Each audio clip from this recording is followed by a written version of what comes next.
when my dad went trapping, I was the head of the family for getting stuff in that. Even hauling rabbits and different kinds of small animals to feed the family. In the summertime, we used to go out working with my dad and my other sisters and brothers. We used to, brushing like that and picking roots, picking rocks.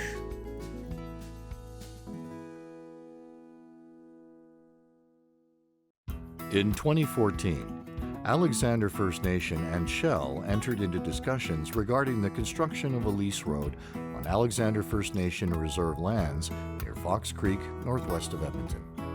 All throughout the whole process, we worked with individuals who all were very good at looking at ways that Shell can assist our community and economic opportunities and donations and contributions. And they had offered us much more than that from the very beginning. The Alexander First Nation, the road project, was a great opportunity for Shell to put in place a piece of infrastructure that we need to actually support our development and at the same time provide those benefits to the community. Just over 1.5 kilometers in length, the road will serve as both an economic development opportunity for Alexander First Nation while allowing Shell access to its lease sites.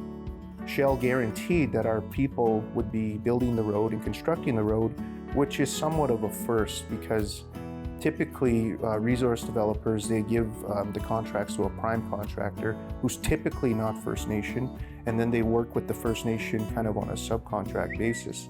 I think it's very important that we had that prime contract. I think the ability of our people is growing.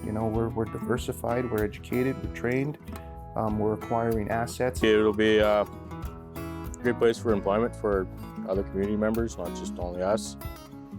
I'm also creating an income for the reserve.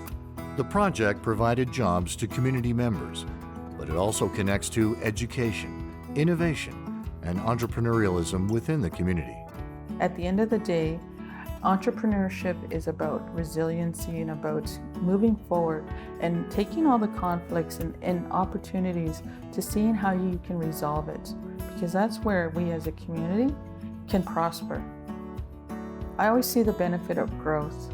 Our philosophy is to be transparent and to show our honesty of being involved with local communities. Sustainable development implies that we can deliver a development that provides quality of life for that community, provide growth opportunities for that community, and do this fairly. We're always thinking in terms of generations, not quarters and profit margins and losses, right? We look at life, that's and having a good standard of life.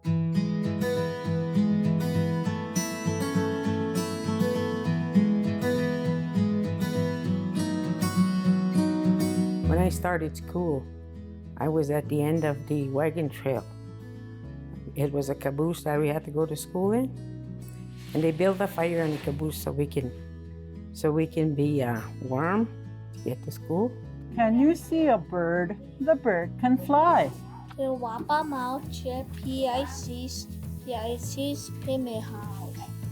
the several contributions Shell has made to the community, one has allowed Alexander First Nations to realize their goal of creating a Cree immersion program.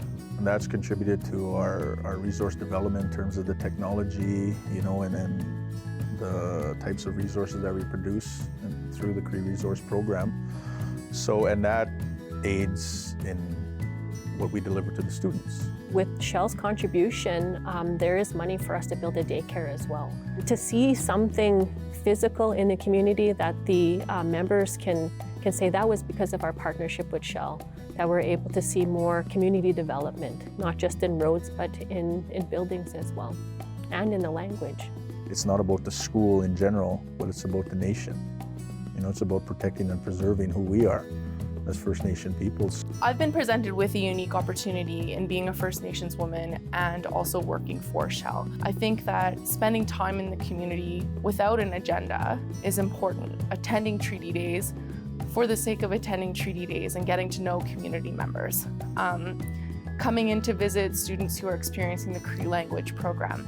These are all engagements that we do outside of our regulatory consultation. And to me, these are the engagements that set the foundation for our relationship and hopefully lead to the creation of a positive legacy. This road is a new way of doing business, a new way of social order in our community, and being able to operate in a socioeconomic environment that's conducive and that we can integrate our cultural traditions and cultural understandings and the way of living to be able to succeed and to be able to walk in two worlds. It is more than just a road to success. It has become a pathway created through collaboration with a greater purpose. They can take the younger generation out there, like bring the skillful people with the culture and have camps out there and educate the younger people with the knowledge that we're supposed to have here. We're losing it, eh? The elders here, I think those are the last ones. I think having a relationship with somebody like Shell could actually be a good thing, and I think it doesn't have to end at the road. I think it's the beginning. It's the beginning of things, and I think it should continue. Not only at the road, but I think it needs to continue with our community. We're all in our places with right